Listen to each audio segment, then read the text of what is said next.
Welcome to Final Fantasy Weekly. I'm Drew Kreisman. And I'm Ira Kreisman. And on this episode, we'll be discussing the plot, themes, and characters of Final Fantasy II. Final Fantasy II was released in 1988 in Japan, less than a full year after release of the original genre-defining, genre-shifting, certainly company-shifting game, the original Final Fantasy. It was written and directed by Hironobu Sakaguchi, though he did get help from another writer on this one, probably because of the short development time, Kenji Terada. The music was, of course, by Nobuo Uematsu, artist Yoshitaka Amano, and our friend Akatoshi Kawazu returned to help with the battle system. Ira, your first experiences with this game? Sure. So I, as we have discussed previously, got into Final Fantasy for real when we first played Final Fantasy VI, then called Final Fantasy III. I started discovering the previous Final Fantasies. I started discovering the name discrepancies based upon Japanese versus North American releases. And I don't know if you will recall, but back in the late 90s, early aughts, the internet was different. Certainly accessing the internet was far different. Yeah. But when I went to college in the fall of 1999, I finally got Ethernet cable internet access. And with this internet access, it was super fancy, for the time. And with this internet access that was much faster and much better, I discovered emulators and ROMs, and I was able to download a Nintendo Entertainment System emulator and a fan-translated Final Fantasy II. So I played Final Fantasy II in the fall of 99 or possibly the first quarter of 2000.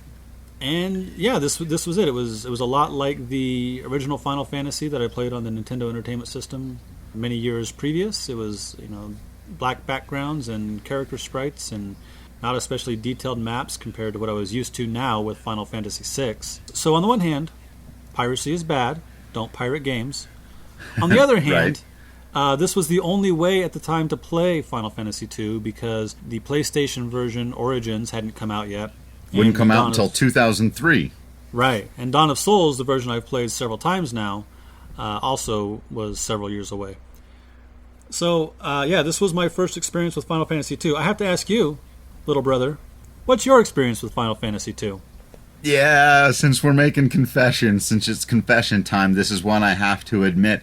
One of the few games in the franchise that I have not played beginning to end. 11 is, I don't know how we count 11 and 14, but both of those games, they do have campaigns, so confession long before we ever get there, Final Fantasy XI's the only numbered game in the franchise that I barely even started. I didn't get through that at all. That was one that...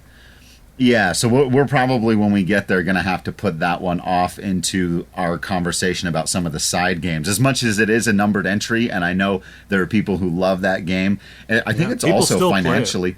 Yeah, I think it's financially the most successful one, or 14 is about to pass it, because, of course, with enough people play those kinds of games, you can make a lot of money. But it's also, I think, the big reason why neither one of us got into 11. Right. Well, I think we can still do an episode about it. I think we can still examine it, but it'll have to be as outsiders, which will be an interesting perspective for us on this.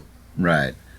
For Final Fantasy II, I have played it. I never played it in completion beginning to end. I think there were a couple of times I watched you play it for a short little while, but that, like you said, that was once you were off at college, so not very much. Maybe like during a summertime. I obviously can't place it in exact time, but confession mode, Final Fantasy II is one of the few in the franchise that I myself never played beginning to end, although I am familiar with its story. It's something that I can't remember. There was a time where I was really into the Final Fantasy Wiki, which is the first time we've actually mentioned them on the podcast. But they are well worth mentioning.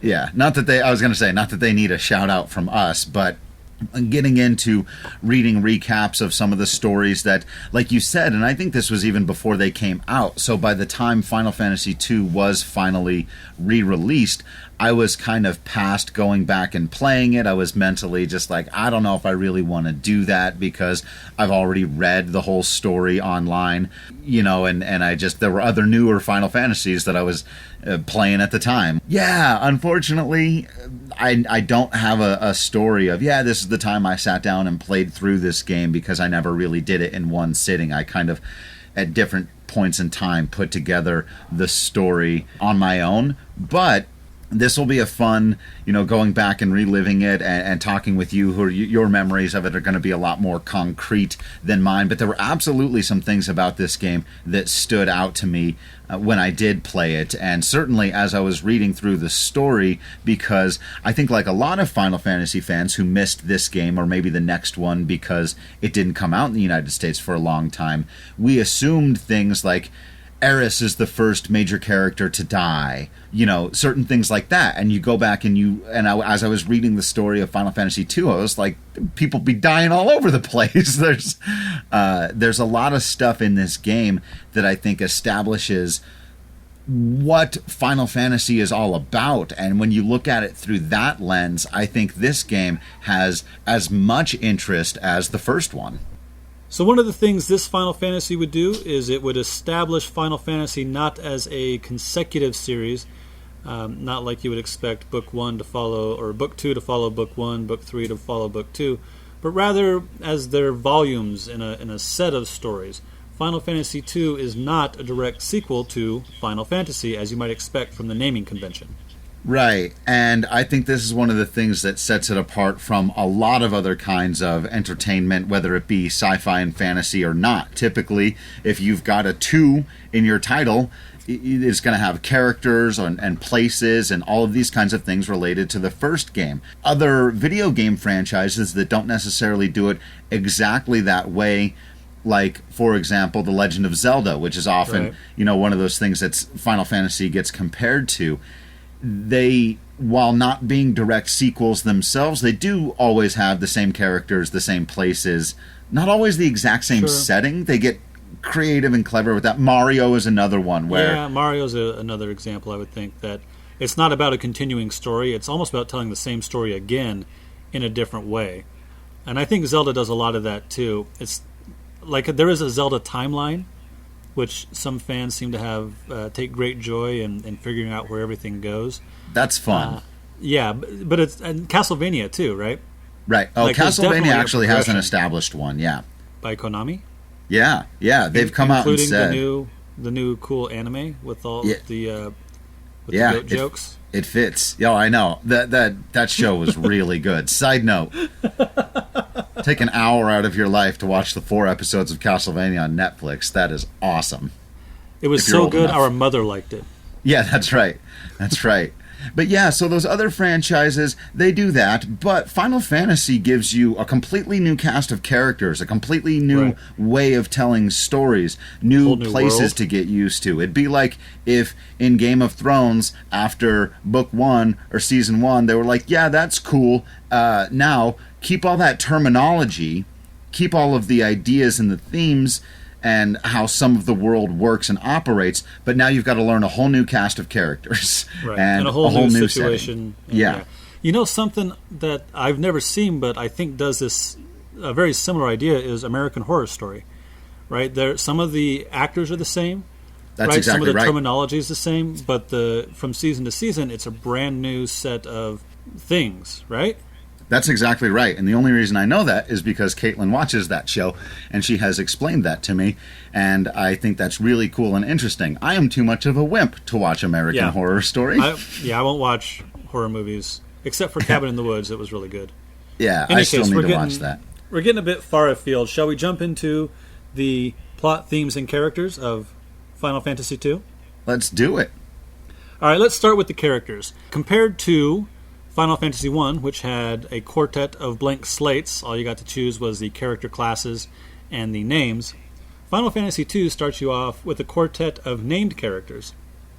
And they don't have classes in this one, but that's something we'll get into in the gameplay episode. The 4 characters you start out with are Firion, Maria, Guy, and Leon. And the very first thing that happens in Final Fantasy II, as we mentioned in the previous episode, is you are running away from the town of Fynn, which is being attacked and burned by the Empire.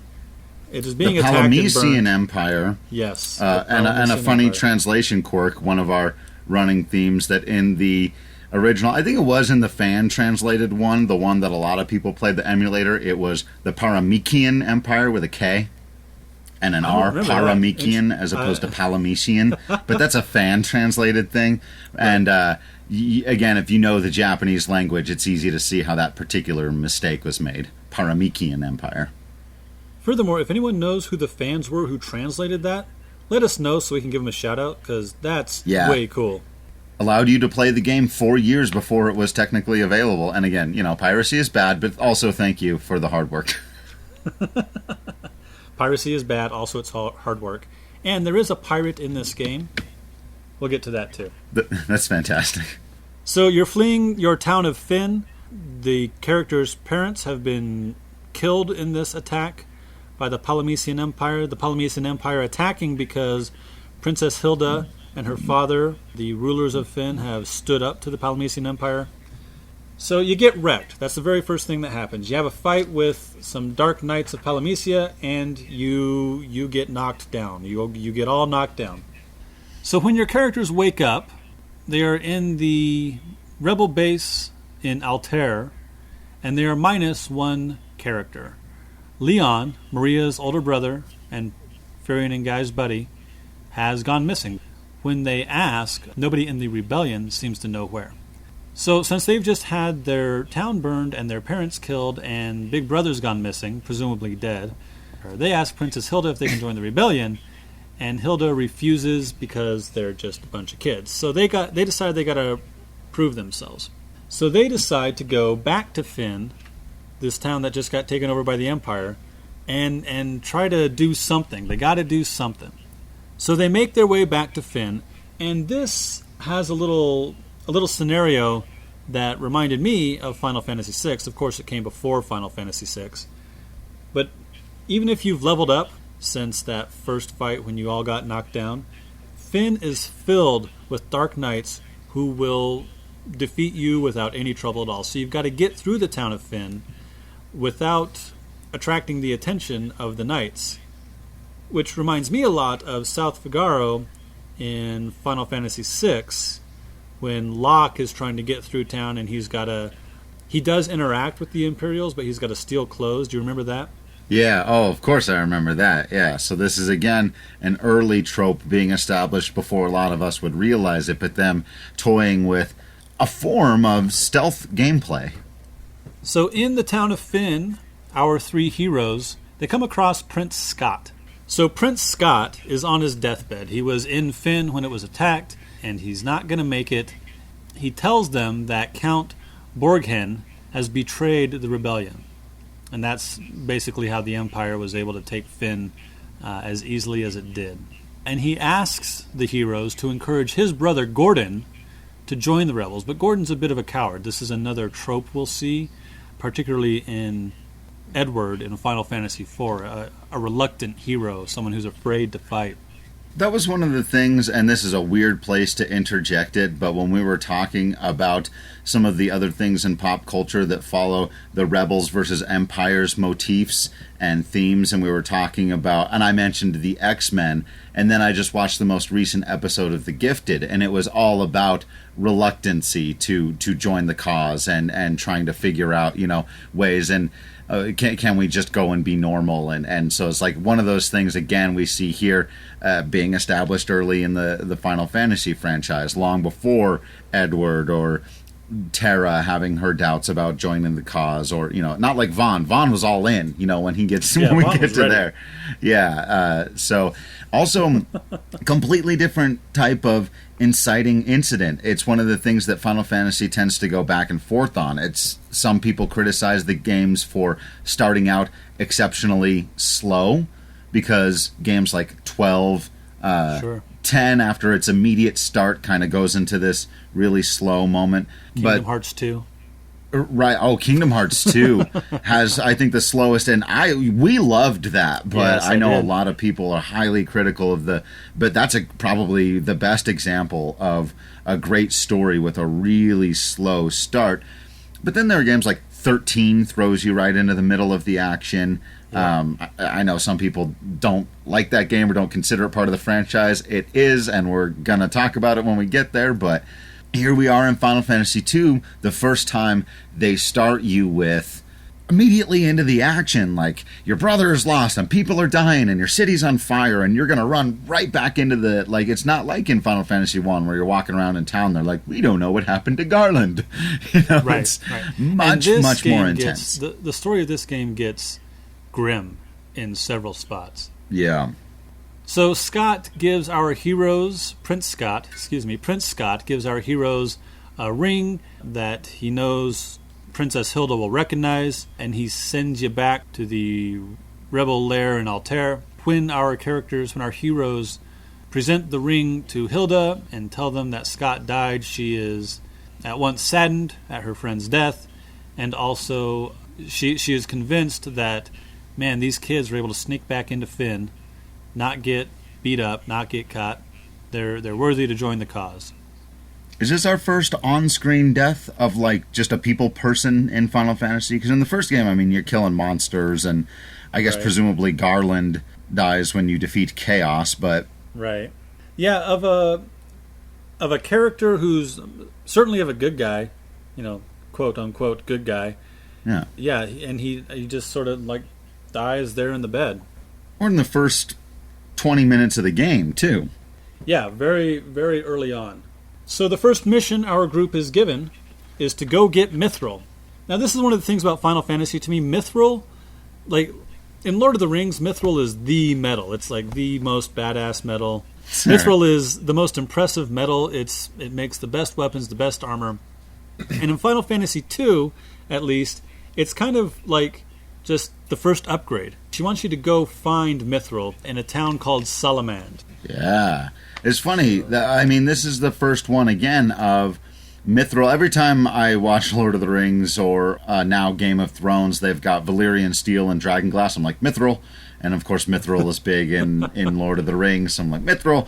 But there's also a long tradition of special weapons, special armors that, get you to do certain things like killing ice zombies or whatever it may be. I think the first time that I was put on to a special weapon was in Chrono Trigger, where it plays a huge role in the story with Masamune. Yes. Masa and Mune, which is some great stuff. But this, I think, is the first time that the Final Fantasy franchise bothers to make great import of a particular kind of weaponry. Though, as you say, it's interesting that right off the bat, they don't make a huge deal of Mithril, which later on would go on to be a huge deal. Right. And it is worth remembering in Final Fantasy I, the Dwarven blacksmith will make you Excalibur.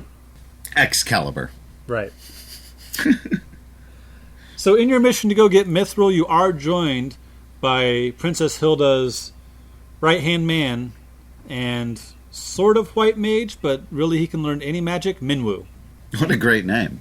Yeah, I'm not sure I'm pronouncing it correctly, but that's the way I've always pronounced it. It is spelled... That's going to happen a lot on this podcast, because I know, like you said earlier, South Figaro, every time I've heard somebody else pronounce that name, it's been Figaro, which I hate. Yeah. We've always said Figaro, but I know the common pronunciation is Figaro. We're going to pronounce a lot of things our way, the way we've always pronounced them. There are some, as we talked about in a previous episode, that we're going to change, but Minwu is how it's pronounced on the Final Fantasy Weekly Pod. Though my study of Japanese says it should be Sephiroth, and again, that's another one that we've always pronounced that way and is now in canon because they have voice actors in Advent Children and a number of other things with Final Fantasy VII. The American pronunciation is Sephiroth. So really? I guess we have to deal with it on that one. I know! In the song in Final Fantasy VII, the game, right? I know. Right. But we're jumping ahead of ourselves. Minwu. What up? Minwoo, he's got the canoe, Minwoo with the canoe, and that lets you cross rivers and lakes, and you're able to go north, and you're supposed to meet with a guy named Joseph, who is a member of the rebellion, but we haven't heard from him in a while. So you get to Salamand and you find Joseph, but you can, if you're one of those folks who likes to wander around quite a bit, all right, you can find the town of Poft. Then in the town of Poft, we get our first appearance of Sid. Sid. Who? Sid. Have you heard of Sid? No, what's a Sid? In Final Fantasy I Dawn of Souls, he was maybe a prophet from a long time ago. Barely mentioned. But that's retroactive history. That's the remake. Yeah. So, if you were living in Japan in 1988 and played this game, which, by the way, a lot of people did. It's not like this game didn't sell well in Japan. I'm not entirely sure. Well, I think the general consensus, and my guess would also be that the decision not to bring it to the United States immediately has to do with what we talked about, which was it being a sequel that in no way was related to the original, and that American audiences might find that confusing. But if you were playing Final Fantasy II in Japan in 1988, or if you happened to be a clever college kid any time between then and when it was released for the PlayStation in 2003, you got the true first introduction to Sid right here at this spot. Again, Final Fantasy II being a trailblazer, man. Yes, absolutely. So Sid doesn't do much in this game. He mostly hangs out in this bar in Poft and loans out his airship to you. And you can bounce around the map. Sorry. Anyway. Continue. You can bounce around the world map in his airship for a fee. You will eventually get command of your own airship. But again, establishing early that not only is there a Sid, and is Sid something that's important to the Final Fantasy franchise. In fact, we will be doing a Sid podcast at some point, an all Sid podcast, where I will force my brother to name his favorite Sid of all time. We're not going to do that here and now. That would be unfair. Just springing it on you. But you have to pick one. Do I? Because we're not actually in the same room. Yeah, so I'm not sure what leverage you have here. No, I will force you to pick one. We'll do that one when we are in the same room. And I will literally hold you down. Yeah. You're just taller than me. You're not bigger than me. But not only is there always a Sid, but there's always an airship, and there's always a Sid having to do with an airship. Sid is inextricably linked to the airship, and that begins with his very first appearance. You do eventually get to the town of Salamand, and you find Joseph. But Joseph isn't real interested in helping. See, his daughter has been kidnapped. Palamecian Empire has kidnapped his daughter. Specifically, Count Borghen has kidnapped his daughter and has threatened to kill her if he helps the resistance. So, brutal. Yeah. This is a child we're talking about. She may just be pixels to us, but she is a person to Joseph, and he's not willing to risk her. But he does tell our heroes to go to Summit Falls. Sure. So you can go to Summit Falls, and being the PC party, you're able to free the townsfolk, including Nellie, Joseph's daughter, and a thief named Paul. Interesting that all the names are so normal in this game. I think that's one of the things that threw me off, was I was so used to, like in a Game of Thrones or in Lord of the Rings, the names are so stand out. They're the only Final people. Fantasy 12. Yeah, well, sure. Those guys really, the Final Fantasy 12 people, the tactics guys, the Vagrant story guys. Matsuno. I'm forgetting his name right off the top of my head. Yeah, those guys are really into the super weird names. But even like Terra Branford is not a name you hear. Terra, in and of itself, as a name, is not common. Cloud and Squall and Tidus, these are not common people names. Even the secondary characters, Cyan, Celeste. They're not common Irvin modern names, neither for English or Japanese-speaking audiences. Right. Some of those, right? The ones that sound kind of more normal to us, like Irvin, sound exotic to the Japanese. Like Terra was almost Tina, but they're like, that doesn't really work. But here, I mean, you've got Leon and Maria and Scott and... right. know, yeah. Yep. We also have Minwu, though, so there's that. But Minwoo, so there's a balance. There's always a balance. Paul is an interesting NPC. He never joins the party, but he is the best thief of the rebellion, and he pops up a lot in the game. He actually really reminds me of Tristan from Final Fantasy Mystic Quest. Nice. Just this Good kind of cool, this cool character who pops in and out, though Tristan does join, what passes for a party in Mystic Quest. I suppose more famously, Shadow kind of does that thing where he comes and goes from your party as he pleases, as the storyline suggests he should. It's interesting that I pulled Tristan before I pulled Shadow. Dude, I think that's cool, man, because you have that relationship with Mystic Quest, which is an underrated experience. Not necessarily an underrated video game, but it's an underrated experience. And Tristan's awesome. I remember thinking that Tristan was a badass long before we ever got to the Shadow situation. So, yes, but again, and this is what Final Fantasy II nailed over and over again. Got there first. It's like the Simpsons did it episode of South Park. Final Fantasy II is essentially all the stuff you love that comes later in the franchise, like Final Fantasy II did it. Yep. So having rescued the townsfolk of Salamand and Nellie and Paul, you get the mithril, and you're able to take it back to Altair. And in Altair, the weaponsmith Tobal, the weaponsmith of the rebellion, he crafts mithril equipment for the Resistance, and our party gets to gear up.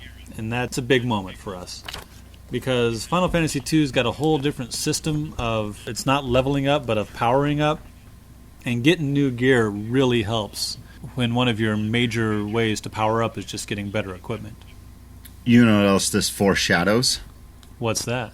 That moment in Final Fantasy VII where you've played through the entire Midgar scenario, and then you're outside and you're finally leaving the city, and they're like, oh, by the way, here's materia. Here's what materia does. Here's what you're going to do. This is very similar to that.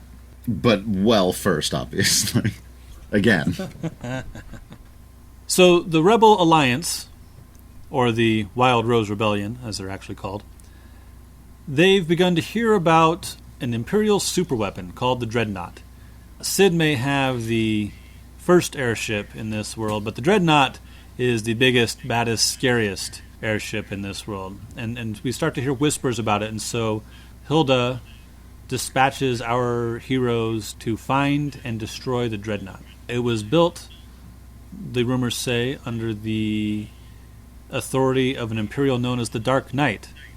Who could the Dark Knight be? Did you listen to the last episode? Yeah, spoilers. We already know, but still, another early establishment of a common theme.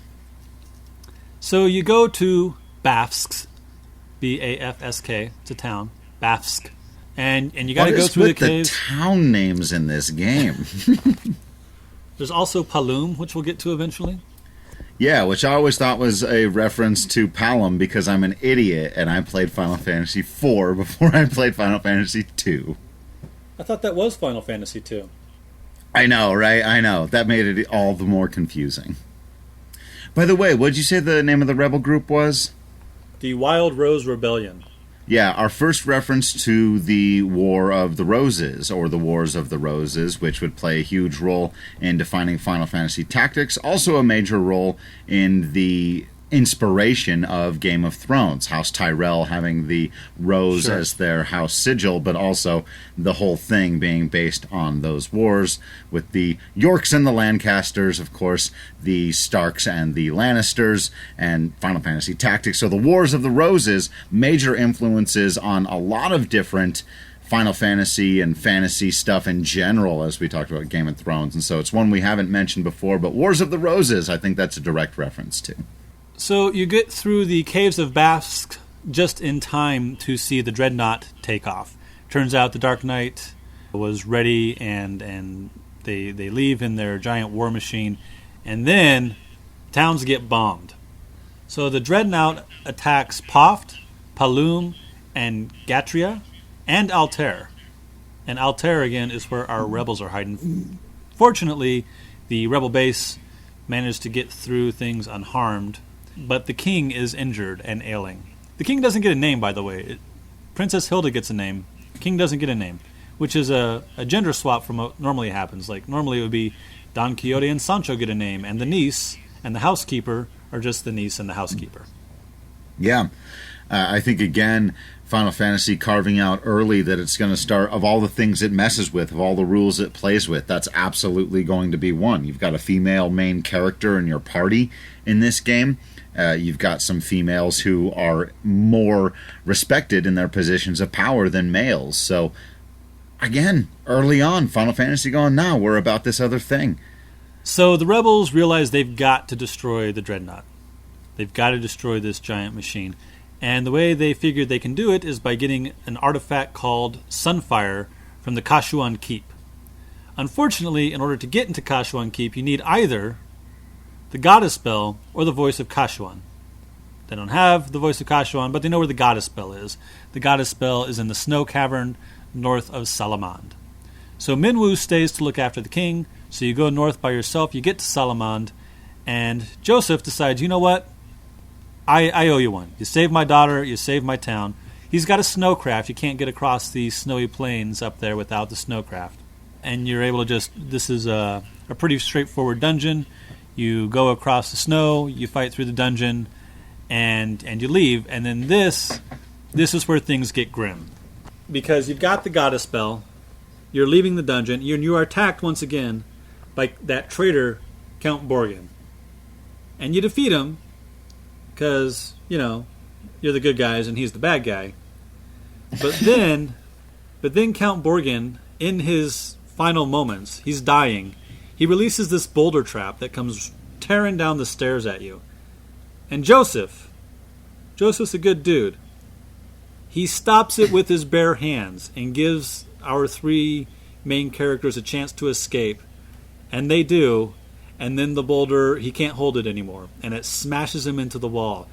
And even playing this on an emulator with the simple graphics of the time, that was a stunning moment. I didn't have like this great emotional attachment to Joseph. I liked him well enough.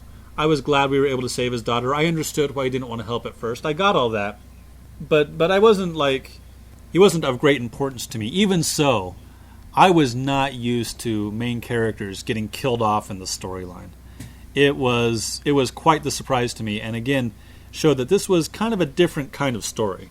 Yeah, it has that effect. Again, as I talked about, it's one of the things as I was reading back through it, I went, oh, no way. Because it's one thing to have, as we talked about at the very beginning of the story, an NPC who was essentially like wounded in the inciting incident. So, okay, sure, a soldier dies at the beginning and that sets you out on your quest. But somebody whom you met during the course of the story who just happened to join up with you, who's helping you, complete your task, to have it only be completed through his sacrifice. And we're jumping way ahead here again, but this has been sort of my running theme throughout, is an early establishment of the Palamporum situation. Sure. Where yeah. Good example. You have to hold the thing back. You have to make that sacrifice so the rest of the party can move on. And this was the first one. And it also reminds me, we talked a lot in the Rebels Empire episode, of course, about Star Wars, but the very early scene in the trash compactor. Yes. Oh, that is Palamporum all over. But they get out of it in the Star Wars. In Final Fantasy, they seem to always take a slightly darker path on that situation, and you either end up getting turned to stone, or in this particular case, getting crushed to death under the weight of the boulder. And yeah, it was impactful. Like I said at the beginning, my situation was reading it, just reading the words on the page of what happened, not watching the pixel art of it unfold. And I was struck by it. I went, oh, for real? We just met him. No way. Yeah, it's pretty sudden, and it's pretty shocking. So our party is absolutely determined now to take down the Dreadnought so that Joseph's sacrifice is not in vain. We go to Kashuan to retrieve the Sunfire, now that we have the Goddess Bell, and we meet there Gordon. We'd already heard about Gordon from his brother Scott, who died early on. I'm telling you, with these names, the towns are absolutely off the chart, but the people, we got Gordon and Scott. I couldn't help but think of a line from one of our favorite writers, Aaron Sorkin, Sports Night. How many people can you think of named Gordon? Anyway, please. I can think of one. Well, yeah, they only came up with 2, but we have found the third Gordon. He is the brother of Scott. All right. So Gordon, even though he's afraid, he wants to live up to his brother's expectations. I know the feeling. He joins the party. He joins the party and he helps find the torch that you need to carry the Sunfire, because the Sunfire is, hot. Right. So that's a success. You get the Sunfire, feeling good, and as you leave, you see Sid's airship being captured by the Dreadnought. It's messed up. Yeah, but now we know where the Dreadnought is. So we're able to go to where it is, which is... in the sky, I believe. Well, it parks, you see. So it captures Sid's airship, and then it parks because it's got to refuel, because giant war machines require a lot of fuel. Makes sense, I suppose. All right, so as you're leaving Kashuan Keep, see Sid's airship captured by the Dreadnought. So you decide you need to go back to their old base in Altair, because we've got the Sunfire and we can destroy the Dreadnought if we can find it. Here, though, as a brief interlude, is the first time, for yet another Final Fantasy staple, you can find the Chocobo Forest. What? Chocobo? Let's try to answer this question. Sorry, go ahead. What is a Chocobo? It's a... Okay. You have yet to see Avatar: The Last Airbender, right? Correct. You've got to watch it. They have Chocobos, but they don't call them Chocobos. They call them what do they call them? Like ostrich mounts or something. There are probably people as mad at me for not seeing Avatar: The Last Airbender as there are people mad at you for having not seen enough Game of Thrones. And then there are going to be the cross section of people in the middle who are just like, I'm not listening to these guys anymore. They're not good enough nerds. Well, I will eventually watch Game of Thrones. I don't know if you will ever watch Avatar: The Last Airbender. I will. That's actually a lot easier than watching 7 seasons of Game of Thrones. Or a lot quicker, I should say. I don't know if easier is the right word. But the thing about Avatar is it's not readily available. It's not... That's true. You got to, pay for it somehow. But that's true now, which is a darn shame. Anyway, we're getting a bit far afield. So what is a Chocobo? A Chocobo is a bird instead of a horse. It's the mount of the Final Fantasy multiverse. It is the ubiquitous workhorse, except it's, a bird. It's a bird. It's a 2-legged mount, which makes it not especially comfortable, I would think, as it's been rendered into 3D. There are times that doesn't look like a comfortable ride, but they do look fast. They're presumably smart. They, as it goes on to be told, they're very smart in certain iterations of the beast. Is beast the right word? Are they a beast? Are they an animal? Are they tamed? Are they wild? I suppose it depends. Yeah, I think it kind of depends on which Final Fantasy you're in. Certainly Boko, Bartz's Chocobo in Final Fantasy V, seems to be of higher intelligence. Correct. And whether or not they're fully sapient, tough to say. Which would make some of the Chocobo racing stuff in 7 and 14 and the other ones were... And Chocobo racing, certainly, a little Chocobo bit breeding. odd. Yeah. Gets a little strange. All right. But maybe the most famous symbol associated with the franchise? Certainly Maybe? one of them. Mog was right on the front of Final Fantasy VI's box art, so I think Moogles are a pretty strong... Well, but, yeah, you might be right. Chocobos are certainly one of the most indelible images, to use that word again. Indeed. I was trying to avoid it. I'm just glad that you did this time. But it's... Well, being an English teacher. Yeah.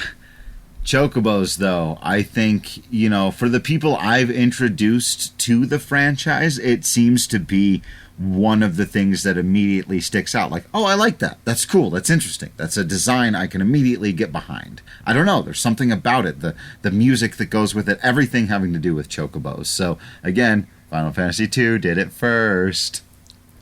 Even the song. Yeah, and that theme remains. It's played at every Final Fantasy concert ever. They will riot if you don't play that song. And by they, you mean you, right? No, you know what's funny? I'm not even that into that piece of music. I did a top 100 Uematsu songs at one point. Did not make my list. That's right. I listed 100 Nobuo Uematsu songs. You are a bad nerd. Did not do the Chocobo theme. But as we were walking out of that concert, we heard some people saying, man, it was really cool that they did One Winged Angel, but then I'm really glad they finished with the Chocobo theme. I was like, that's what you needed to make your night? But it means something to people. It's in every single game. It keeps getting readapted. And Chocobos, it's just, you can't separate Final Fantasies from Chocobos. You just cannot do it. So back in Altair, our heroes learn that the Dreadnought has parked to refuel. There's a narrow strip of land between Fynn and Kashun Keep. And this is actually kind of a fun... You know how Final Fantasy maps, if you go all the way north, you end up on the south. If you go all the way east, you end up on the west. Sure, because the world is round. Well, Kyrie Irving. I don't know what that means. He's the NBA player who came out and said he believes the Earth is flat. Oh, good God. Final Fantasy worlds like that, those maps aren't actually globes, they're donuts. Wait, what? Explain that. Yeah, so... If you were to go all the way north on a globe, you wouldn't immediately end up in the south, you'd still be in the north. If you were to go to the North Pole and then continue upon that line of longitude, you would still be in the north, but heading south. You wouldn't be in the south heading north.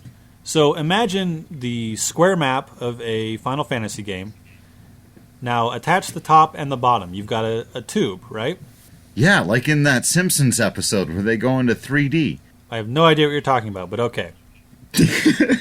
Now, attach the left part of the map to the right part of the map. If you attach the two ends of a tube, you've got a donut, right? Yeah. So Final Fantasy maps don't actually represent a globe, they represent a donut. Now, I don't think that Final Fantasy worlds are meant to actually be donuts. I'm pretty sure they're meant to be globes, and we see that when we see them from space, as in 4 and 7 and so on. But it's an interesting quirk of this particular map that this little spit of land is like in the corners, where the corners meet. And so it's kind of off the map in a way. It exists in an incredibly peculiar place of space and time because of everything that you just described, that it's not only in a strange place on the map as it is, but that the map as it is a peculiar thing. That's right. Cool.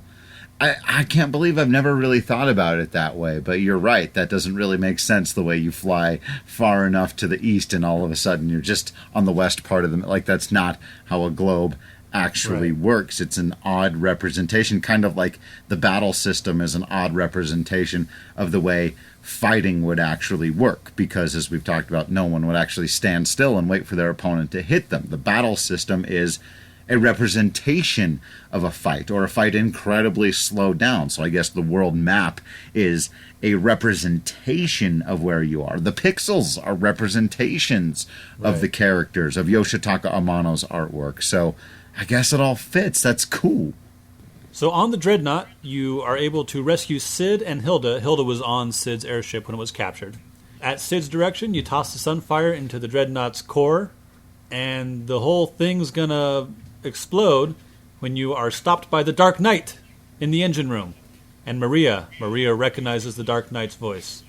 But there's no time to figure out what's going on, and you've got to escape as it explodes. Yeah, good stuff. Memorable scene, again, one of the few that I actually remember from the pixels, not from reading it. When I got there, as I was reading it, I was like, yeah, I remember this part, because I remember the explosions, and I remember the Dark Knight, and I remember her being like, hang on, hold on a minute, I recognize that voice. It's just a memorable moment. So, flushed with victory, we return to Altair, only to learn that the king is about to die. Bummer. Yeah. As he is dying, he puts together this plan. A plan to take out the Empire. he's going to have Minwu head to Mysidia to travel to get the Ultima spell. Both Mysidia and Ultima would show up again in Final Fantasy. He's going to have Gordon take control of the rebel army and attack Finn directly. And he's going to have Firion head to the nation of Deist, D-E-I-S-T, to ally with the Dragoons. Maybe? Yeah, maybe. To ally with the Dragoons. So that's the three-pronged attack that the king devises as he's dying, and then he dies. Yeah. So this is our... We've got, let's see, it was Scott, Joseph, and now the king have all died on screen. Three dead. Where the last game was like 0. Right. Not to mention all the towns that have been blown up. It's been pretty gruesome, brutal so far. Dark game, dark tone. Maybe that's another reason why they weren't sure American audiences could deal with it. To talk about something else we've mentioned on the podcast before, I saw the new Blade Runner recently, and famously the original Blade Runner, there's about 72 different versions you can watch because the theatrical release was heavily influenced by executives and producers who were worried that the ambiguous ending was going to leave American audiences in a bad place, and that was going to mean they weren't going to like it. So they put in an ending that made people feel a little more warm and fuzzy. And so maybe that's part of the reason why the creators of Final Fantasy thought maybe this game where like 3 people die in the first half of it. Yeah, maybe. Maybe a bit much. So to get to the nation of, how did you say it? Diest. To get to the nation of Diest, you got to sail. And we do not yet have a ship. And Sid's airship is no longer around. So our party accepts passage from this woman named Leela, L-E-I-L-A, Leela. And then it turns out she's a pirate, and she attacks you with her pirate crew. Now you, being a party of impressive adventurers at this point, defeat the pirates, and in the long tradition of Final Fantasy pirates, she decides to join you and give you control of her ship. You gotta love a good pirate, or a bad pirate. Or I guess I'm not good or bad pirates. That's the thing about pirates. So just much like Bike from Final Fantasy 1, she gives you control of her ship, but she actually joins your party too. Once you reach Diest, you find that the Dragoons have all fallen in battle, and there is only one Wyvern left alive, and it's dying because it's been poisoned by the Empire. Again, empires are willing to poison people. Hold on. Dragoons. Yes. Wyverns. Yes. Empire poisoning people. Yes. I'm just saying Final Fantasy II did it first. That's all I'm saying. It's worth noting that once we finally meet a Dragoon, he doesn't jump. Right, but this is again, and I'm jumping way ahead. Ha ha, ha ha. You can pun. Getting a little bit ahead here, but Richard Highwind. Yeah. Though is it's the first, Ricard, right? Is that what it H. is? Oh, okay. So I always thought it was Richard. Is it Ricard? Sorry. The first Highwind, the first named Dragoon. Yes. It's all right here. Yes, but we don't meet him yet.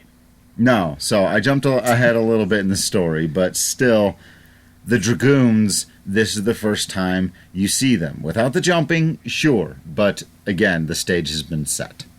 So the dying Wyvern sees that this is a good group and gives them her last Wyvern egg, which the party drops into the healing spring at the bottom of Diest Cavern. This particular mission was not so much a victory, and our characters return to Altair empty-handed, a bit downcast. And things get even worse in Altair because it turns out that Hilda they rescued from the Dreadnought was not actually Princess Hilda, but a Lamia. So Lamias are from Greek mythology. There was a Greek queen who became a child-eating demon. Bummer.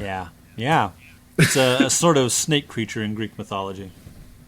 So you defeat the Lamia Queen, no problem, but then you learn that Hilda is being held as a prize in the tournament at the Palamecium Coliseum. That's creepy. Yeah. Something we've seen in some X-Men comics and stuff like that before. Something that's a fantasy sci-fi trope you'll see is different species or different cultures, usually alien species, holding somebody of your party or somebody you know in this super weird, sometimes gladiatorial thing or as a prize for a thing. Yeah, gross. So the party the party joins up with Gordon again, and you go to the Palamecium Coliseum. You defeat a behemoth. Hey, a what? A behemoth. You know.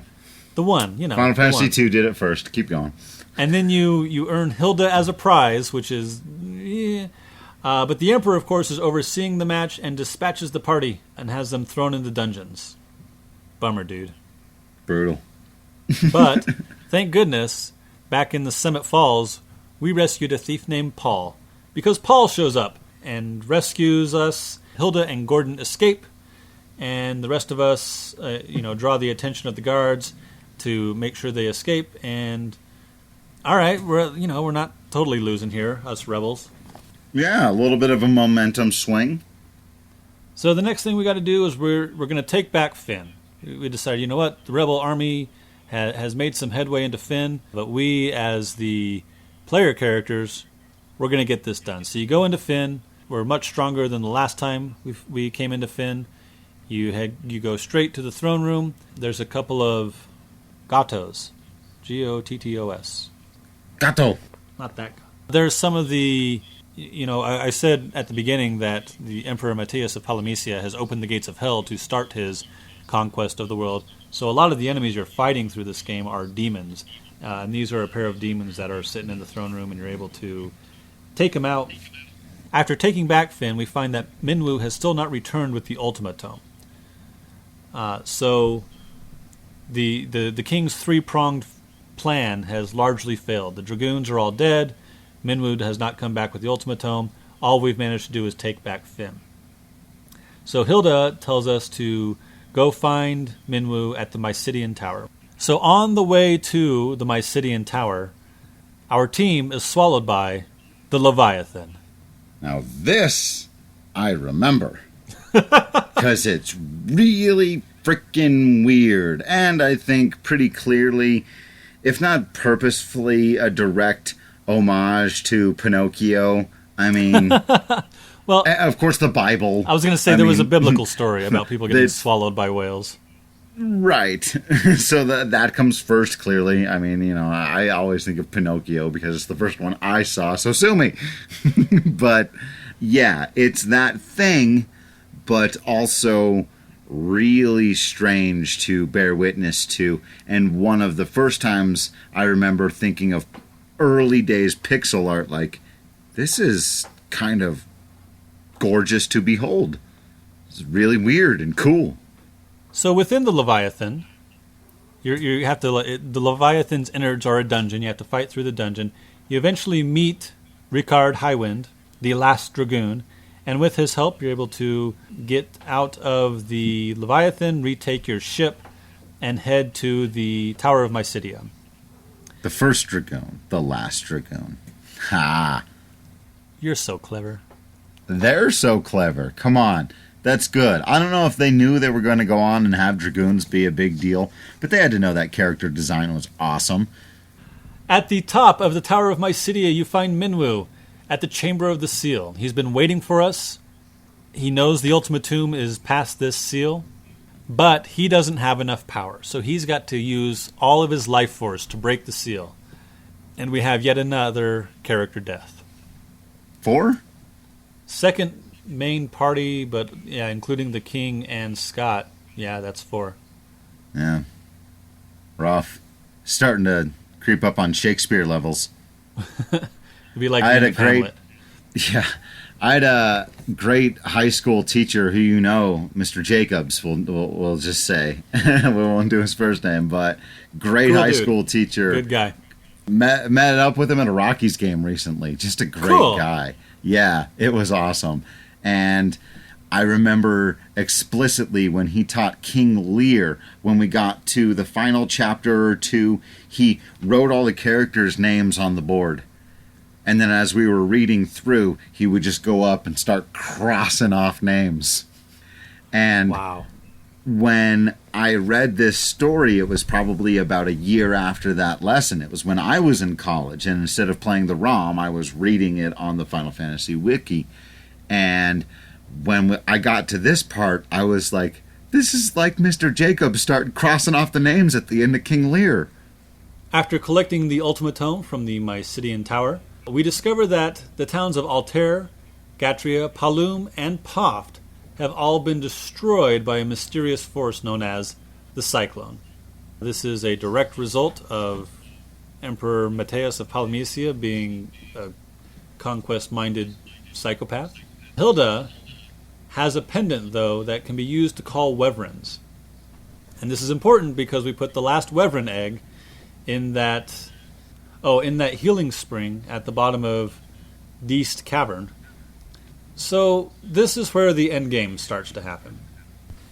The Cyclone, we learn, has killed a lot of people, and it's also the only way to get to this fortress in the center where the Emperor is. So we decide we got to go there. So we use the pendant to call the wyvern that we rescued as an egg. It gets us into the Cyclone. It gets us into the fortress in the center of the Cyclone. We confront the Emperor. We defeat the Emperor. Hooray! Except... All right. Well, yeah, except not quite. Oh, no. Yeah, you head back to Fynn. There's a bit of a celebration, and then we find out that the Dark Knight, named Leon, has crowned himself Emperor. Oh, no. Yeah. Cid, who died in the attack on Palum, so that's another death. 5. Has given the party the airship, and we're able to fly to Palamecia.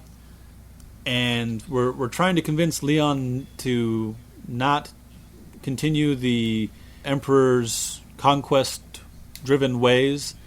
But before that conversation can commence, the Emperor returns from hell.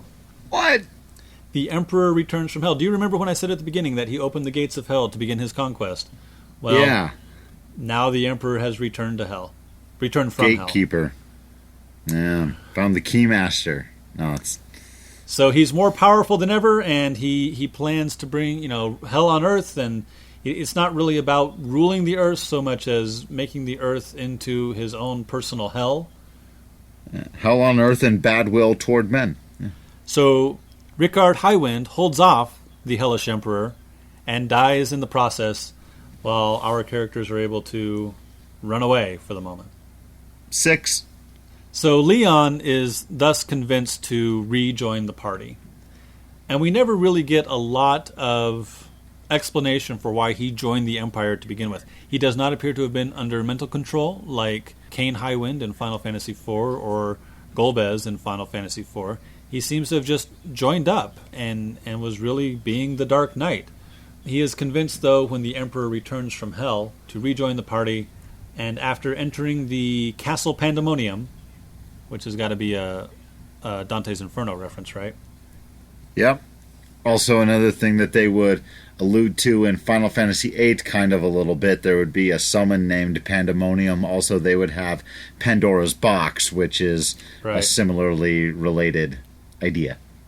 So this is the last dungeon. You got to fight a lot of powerful monsters, including Count Borghen comes back as an undead. You got to kill him again. And you finally get to the top of the castle, and you fight the Emperor, the dark side of the Emperor, and defeat him. And then that is, in fact, the end of the game. You get a little cutscene where, back at Castle Fynn, Hilda and Gordon and Nellie and Leela and Paul congratulate the victory and mourn the dead. And that's, the portal to hell is closed, and all the creatures of hell return to hell. And this world got messed up, but that is, at least in the original version, the end. Yeah, it's a somber ending. It begins on an action note of fires and doom and death and running away and being scared and not being strong enough, and it ends with finally being strong enough to overcome the hell demon who has opened the gates of hell. But so many people have died and so much destruction has occurred that the ending can't be just 100%, hey, way to go, happy ending. Like, we talked about in the episode about the first game, how it ends, you kind of eliminate whatever damage was done and you don't know what will come. You stop the 2,000-year time loop. So the wreckage of the four fiends will never occur. You don't know what will happen from there on out. In this game, obviously, there's nothing of the sort. The damage that's been done has been done. The people who are dead are dead. The towns that have been destroyed are gone. And so there's this kind of like, I guess we rebuild from here. We are the survivors. Right. There is, in the Dawn of Souls version of Final Fantasy II, a sort of epilogue that I really enjoy. Minwu, Scott, Joseph, and Rickard, all of whom, as you'll recall, died, wake up in the afterlife. They find Cid and Tobal, both of whom died in the various bombings. And they come to understand that they're in the afterlife, and you can explore some dungeons and such. But the real fun here is that you find out that the Emperor still sort of exists here. And so while Firion and his buddies in the material world, in the prime material plane, if we're going to use a Dungeons and Dragons reference, defeated that part of the Emperor, there's still some work to be done. So you find your way back to the Chamber of the Seal at the top of the Mysidian Tower, and Minwu is this time able to break the seal. Since he's already dead, he can't kill himself to do it again. And you're able to claim Ultima, though you have to fight Ultima Weapon to do so. What? Yeah. Yeah. Little retroactive weapon thing. That's cool. It's like, hey, look, Final Fantasy 2 did so many things first that you might as well pull something from a later game that nailed the concept. Let's have a weapon. Is there an Ultima weapon in 6, or is that Atma weapon? There's an Atma weapon that's a sword, and Atma weapon that's a beast? I believe Atma is just a mistranslation or an odd translation of Ultima. Fair enough. So yeah, then you have to get to the Unknown Palace, which is a lot like the Pandemonium Palace. You get some special weapons, and then you meet the Light Emperor. So I told you we defeated the Dark Emperor in the material world. Here there's the Light Emperor. The Light Emperor asks for forgiveness for his dark side's actions. He tells you that once he was killed, he was split into these two entities, light and dark, and he asks, he explains that, like, we're on the passage to heaven, but it's kind of blocked, but you have to forgive me. Turns out, not so much. The light half of the Emperor is also evil, so you got to fight and destroy the light half of the Emperor, and when you do, finally able to, from these characters' perspectives, open the way into the afterlife and finally sort of dissipate in the way that spirits often do.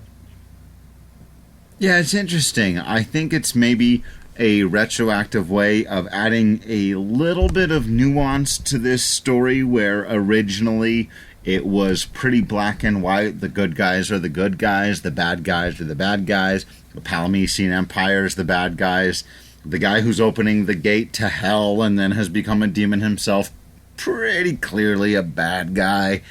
So they were, I think, painting with, while this was a more nuanced story, and as we talked about, a tragic story that I think is challenging on many ways, it doesn't really get into nuanced motivations for their characters or for their villains or, So we've got ourselves in the remake a little recognition that later games would go on to have this more nuanced tone to good versus evil. And I think it's a good thing to go back and put in the game, because that was the one kind of critique I had of it when, as I mentioned, I read through the final parts of the story, was that I was used to Final Fantasy, in particular the villains, having a more nuanced reason for what they were doing, why they were villainous. There was always some kind of explanation.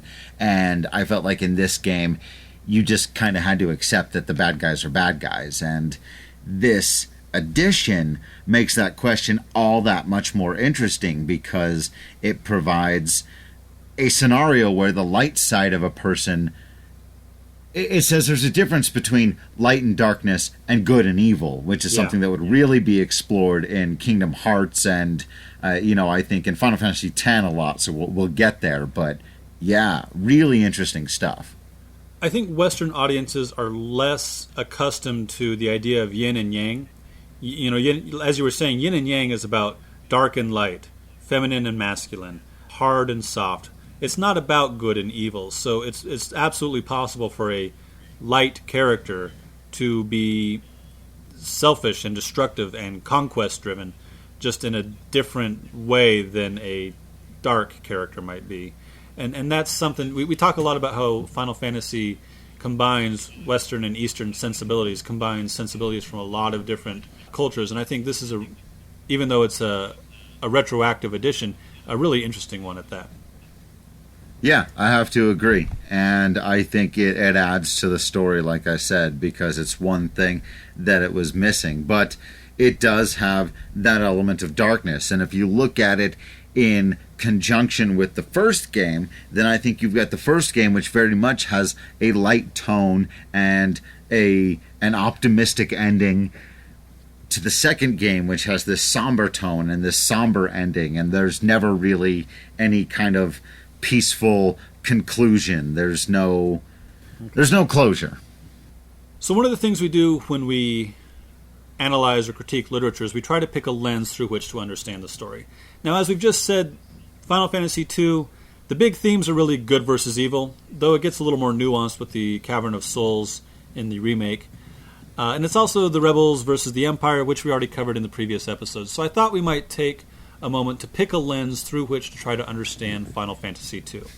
And I thought we would use the idea of individualism versus society. Let's look at this story through a societal lens, sort of a sociological lens. From a sociological point of view, individualism is sort of this reductive idea that bad people are bad because of like an individual moral failing. If you look at Disney movies, Jafar is a bad guy because he does bad things. Scar is a bad guy because he does bad things. Ursula is a bad guy because she does bad things. There's no outside influence. Individuals are bad or good because of their personal moral failings or moral virtues.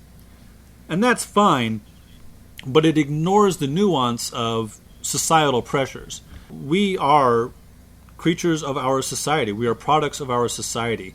Most of us will go along with the easy path, the path of least resistance that society has created for us, even if that's not necessarily a good path or a moral path or the path we would like to think we would take when presented with a particular situation. Final Fantasy II seems to fall squarely on the side of individualism, assuming it's taking a position on this dichotomy, which I don't think it was, but just for the sake of this argument. There's not a lot of subtlety to the characters' motivations, and there don't seem to be a whole lot of societal influences. So I wonder, since you are our resident expert in philosophy and sociology, I wonder if you can see an argument to be made about societal pressure in Final Fantasy II. For example, is there an argument to be made that the Emperor made his decisions to unleash hell on this planet as a direct consequence of a conquest mindset? I think we can assume that he was not the first emperor of Palamecia, right? Empires tend to be legacies. Sure. So is there some sort of societal understanding, not to excuse his actions, but to better understand his actions from a societal point of view? I mean, I think there absolutely could be. Like you said, they're probably implied more in this game than they would be in later games. I think it's tough not to imprint some of what we would come to understand about the underlying philosophies of the people making Final Fantasy games, because they would become so pronounced in future games. And knowing, like I said earlier, the kind of nuance they would put behind the motivations of characters like Sephiroth or Seymour Guado or Jecht if he's the villain in that game, or Cypher, Adele, Ultimisia, Delita. that whole weird thing. Delita, that's a great example. It's probably the best example. I love that game. But, it's not really pronounced in this first game, and I think part of that, or the second game, but the first game where they really start dealing with these kind of nuanced characters, and it doesn't have it pronounced, but I do think that it's there if you recognize the kind of world that you're living in. Again, something that's common. You see this in Game of Thrones a bit. You see it in Lord of the Rings. It's something that's at the very center of the story of Final Fantasy X, which is this spiral of darkness. There's kind of never a time in Final Fantasy II where things are at peace. And that's always, I think, if not totally fair, a believable motivation for an emperor to make a time of peace. Everything is full of chaos right now. Even if I'm not going to do the best job, somebody needs to be in charge and put an end to these times of just absolute nonsense. So I think in that way, yeah, you can kind of understand the motivations of the Palamecian Empire. I think also, our heroes get that same kind of treatment where you understand them through a heroic lens, yes, on an individual level, because for the most part they're fighting because at the very beginning of the game something bad happened to them.